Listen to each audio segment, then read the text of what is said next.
J'ai fait une blague à Aldo et il a ri aux éclats. J'osais espérer que tu as bien compris la blague. Ok, on va pas perdre de temps, je vais directement rentrer dans le vif du sujet. Il y a eu beaucoup de beaux combats hier, mais principalement le main event et le co-main event qui étaient très très attractifs sur papier, ont vraiment délivré. Donc on a d'abord eu Brad Riddell contre Rafael Fiziev qui a délivré du lourd vraiment, et sur cette vidéo j'ai envie d'analyser juste 3 séquences vidéo, 3 techniques qui m'ont particulièrement plu, notamment le finish de Rafael Fiziev, parce qu'encore une fois il y a des petits détails auxquels on pense pas ou qu'on voit pas en live. On voit un spinning wheel kick, on fait c'est magnifique, mais il y a plein de petits détails qui ont mené à ce finish, et je pense que l'expérience de Fiziev fait que c'était pas un hasard, que c'était vraiment calculé. Alors pour commencer, on va voir quelque chose que Brad Riddell a pas mal utilisé dans ce combat et que j'apprécie particulièrement. C'est quelque chose qu'on voit pas spécialement souvent à MMA. C'est simple et c'est efficace. C'est ce qu'on appelle dédoubler un côté. Donc souvent dans les sports de combat, la mécanique du corps fait que c'est facile d'envoyer gauche, droite, gauche, droite, gauche, droite. Quand j'envoie quelque chose de mon côté avant, mon côté arrière est chargé pour envoyer quelque chose de puissant du côté arrière. Une fois que j'ai envoyé quelque chose avec mon côté arrière, mon corps est en position pour envoyer quelque chose de puissant du côté avant. C'est assez rare de voir quelqu'un qui dédouble son côté avant ou son côté arrière. Au ONE FC, il y a eu un KO sur un double cross qui était vraiment beau. En MMA, en boxe anglaise, on voit beaucoup le double jab. Évidemment, c'est un classique, mais c'est assez rare quand même de voir 2 armes différentes du même côté exploitées sur une combinaison, dans la même séquence assez rapide. Brad Riddell l'a beaucoup utilisé. Il a utilisé le crochet avant suivi du middle kick, du coup gauche avant, l'un à la suite de l'autre. C'est quelque chose qu'on voit pas souvent et qui pourtant est vachement efficace pour une simple raison, c'est que le crochet avant va provoquer une défense chez son adversaire, donc Fiziev, qui va ouvrir le middle kick, qui va ouvrir l'espace pour envoyer le middle kick. On va voir ça ici au ralenti. Il l'a envoyé plusieurs fois, j'en ai pris un au hasard. Je sais pas si c'est le plus frappant ou pas, mais en tout cas, l'angle de la caméra, c'est vraiment le meilleur qu'on ait pour illustrer ça. Donc, j'ai vraiment envoyé au ralenti. Donc, ce qu'il y a d'important à savoir ici, c'est que le coup important, c'est le middle kick. Donc en soi, le crochet avant a pas besoin d'être puissant, a pas besoin d'être ultra technique, il a juste besoin d'être là pour provoquer la réaction chez Fiziev. D'ailleurs, on le voit déjà, bon, ici c'est pas terrible ça évidemment, hélicoptère. Cependant, on voit un Brad Riddell feinter, ou en tout cas faire mine d'envoyer le crochet avant. C'est vraiment, il souhaite envoyer le crochet avant, et je vais reculer un tout petit peu. La défense de Fiziev, qui est une classique, c'est venir téléphoner pour protéger mâchoire et tempe, parce que le crochet avant, on peut l'envoyer vraiment, c'est les 2 cibles qu'on vise en général. Donc il vient protéger haut, on a des petits gants à MMA, donc il sait pas venir protéger la moitié de son visage avec le gant qui vient protéger le haut de son visage. Il doit vraiment monter la main au maximum, ce qui fait que son coude suit, évidemment, il est attaché par l'avant-bras à la main, et ça ouvre le corps.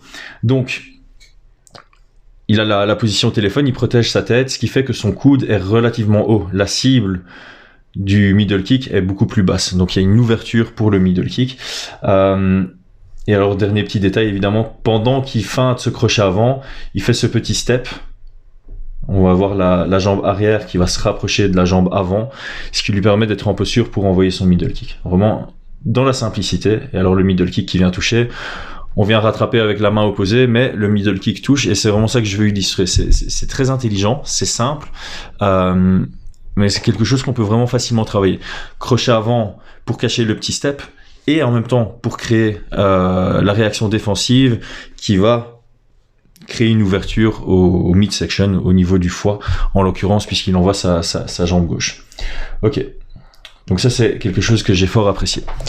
Deuxième point que j'ai fort apprécié, évidemment, dans ce combat, c'est le finish. Le finish pour son ensemble. Donc j'ai essayé de résumer très rapidement le style de Fiziev dans ce combat, que j'aurais pu dire en preview. Il a un style agressif. C'est un combattant, on va dire, plus ou moins à pression. Son agressivité fait qu'il ressemble à un combattant à pression. Et dans ce combat-là, clairement, il s'est positionné comme combattant à pression. Un peu comme McGregor au début quand il arrivait à l'UFC, c'est un un contreur agressif. Donc, il met la pression sur ses adversaires pour les forcer à engager. Et là où il fait son meilleur travail, c'est en contre. Bon, ici, il finalise en engageant. Donc voilà, juste un striker complet. Il est aussi fort pour engager que pour contrer. Bref, ici, ce qu'il y a de bien, c'est que quand on est un combattant à pression, je le dis tout le temps, on enlève une défense, la défense classique, la défense la plus safe de notre adversaire. Il peut pas désengager.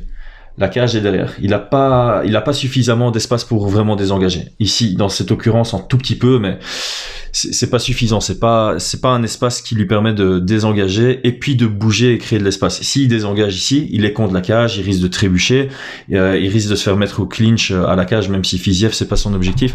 Bref, ce que je dis par là, c'est un combattant à pression a un certain avantage quand il gère bien son style, c'est de savoir que son adversaire ne peut pas désengager.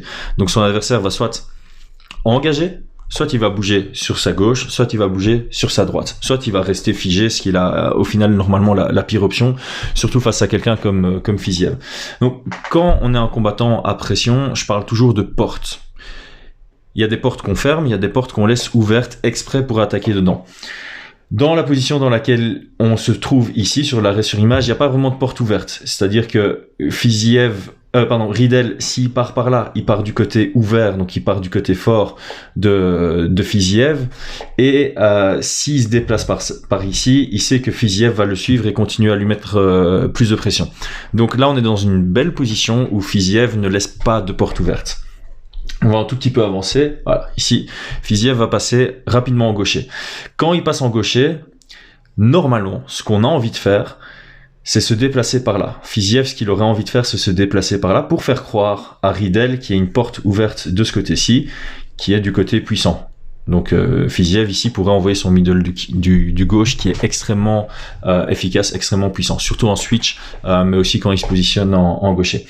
Par contre, Fiziev, ce dont il se rend compte, c'est que il perd la guerre de pied, ce qui laisse une belle porte ouverte du côté fermé à Riedel, donc il va pas rester longtemps en gaucher. Hop, il reset, et là il repasse en droitier.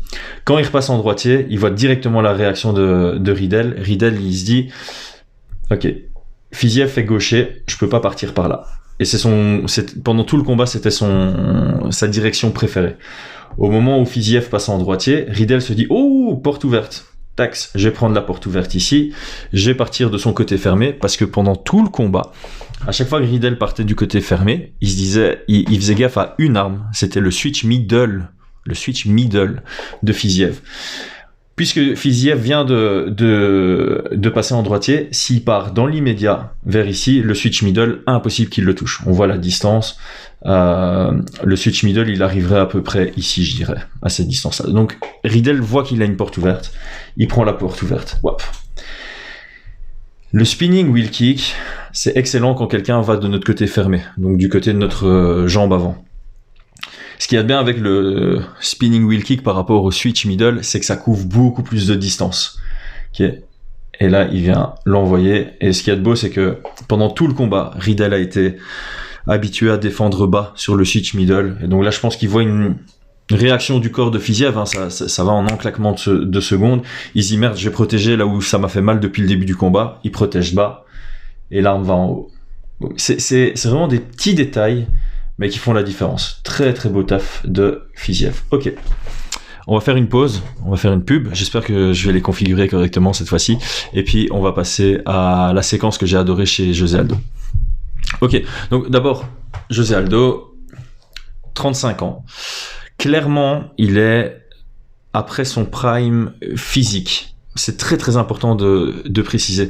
En MMA, comme c'est encore un sport nouveau, il y a un prime physique, on va pas se mentir, je pense que peu importe la catégorie de poids, 30, 33 ans, c'est en général le moment où l'athlétisme est au plus haut niveau, peu importe l'athlète. Dans les autres sports qui sont plus anciens, même si dans le foot ça commence à changer, à l'époque où moi je regardais du foot, on disait souvent, voilà, selon le poste que tu joues, les gardiens c'est à part, mais 32 ans, 33 ans, c'est au moment où ta carrière devient en déclin. Maintenant, avec les nouvelles technologies, avec l'avancée qu'on fait dans le sport et dans la performance, on peut tirer au niveau élite jusque 36, 37 ans et après ça dégringole à cause du prime physique. Maintenant en MMA particulièrement, il n'y a pas que le physique qui joue, il y a vraiment la sagesse, l'intelligence de combat. Et clairement, beaucoup d'athlètes, notamment Daniel Cormier, Michael Bisping, quand ils sont devenus champions à 39 ans ou 40 ans même, c'est pas leur athlétisme qui a fait qu'ils ont eu un revirement de carrière ou qu'ils ont eu une continuité de carrière qui les a menés vers la ceinture si tard par rapport à leur âge, c'est leur sagesse, leur expérience, leur intelligence. Aldo, il est moins rapide, il a un moins bon timing qu'avant, mais par contre, son expérience de combat fait qu'il fait toujours partie des plus grands. Clairement, il est numéro 5, il va passer numéro 4, peut-être 3 dans la division, il va certainement dépasser Sandhagen, il va être juste derrière TJ Dillashaw et Petr Yan, donc il va avoir le petit 3 à côté de son nom. Il le mérite amplement, mais je trouve que ce qui fait son succès actuel, c'est plus son athlétisme il a un style encore explosif, mais pas aussi explosif qu'il y a 5 ans, quand il était encore champion. Il a une expérience de combat qui le rend extraordinaire. Alors là, Aldo contre Font hier, il a fait un genre de masterclass. Il a fait une Aldo puissance 10, dans le sens où je le décris tout le temps comme ça. Aldo, c'est quelqu'un qui a une vraie compréhension de où il se situe dans le round et qui a toujours cette capacité d'aller prendre le round au moment crucial. On l'a vu dans le premier round, il se faisait dominer par le volume de Font et il va venir scorer un knockdown tout à la fin. C'est du typique Aldo. C'est pas la première fois qu'il fait ce genre de choses. Deuxième round, moi personnellement, je l'avais donné à Font en live. Je comprends qu'on le donne à Aldo parce que c'est un peu le même principe que dans le premier, mais pour moi en pire, où le volume de Font augmente et Aldo a quand même des grands moments. Donc je pense que les 3 juges ont jugé plus les 2-3 gros moments de Aldo que le volume sur la longueur de Font. Moi, autant dans le premier, je donnais à Aldo, autant dans le deuxième, je donnais à Font, et puis 3, 4, 5, Aldo, sans discussion. Je comprends pas le juge qui a donné le troisième à Font. Incompréhensible. Et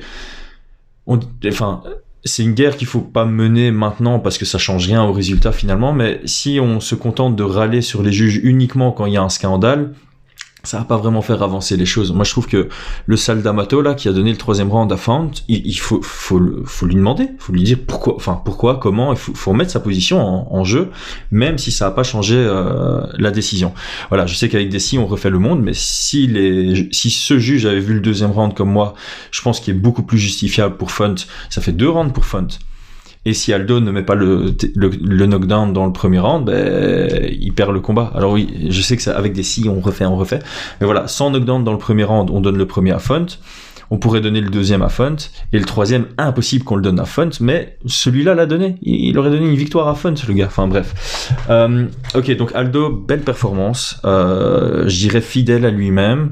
On voit quand même que son expérience, Aldo a toujours été comme ça, où son énergie sur 5 rounds a toujours été un peu limite. Il doit toujours prendre un moment de pause quelque part dans le combat. Robbie Lawler faisait pareil. Et le pire qu'il pouvait faire, c'était comme contre Marco Minic, prendre sa pause dans le 5e round et se faire surdominer dans le 5e round. Il se fait finaliser dans le 5e round contre Petr Yan. Donc il a toujours eu ce petit défaut de gestion d'énergie, surtout quand les combats allaient super loin, et face à quelqu'un comme Font qui impose un volume de jeu, qui impose une intensité de combat, il fallait qu'il gère. Et honnêtement, le fait qu'il prenne le 4e et le 5e round, alors qu'on voit que son niveau d'énergie est peut-être en dessous de celui de Font, c'est de l'excellent taf. King of Rio, vraiment un des plus grands de tous les temps, c'est indiscutable. Alors moi, il y a un petit détail dans le 3e round sur un scramble qui, je sais pas, j'ai vu ça en live, j'ai dit sympa ce qu'il a fait, et je pense que personne a vraiment relevé, donc je voulais passer en revue ça.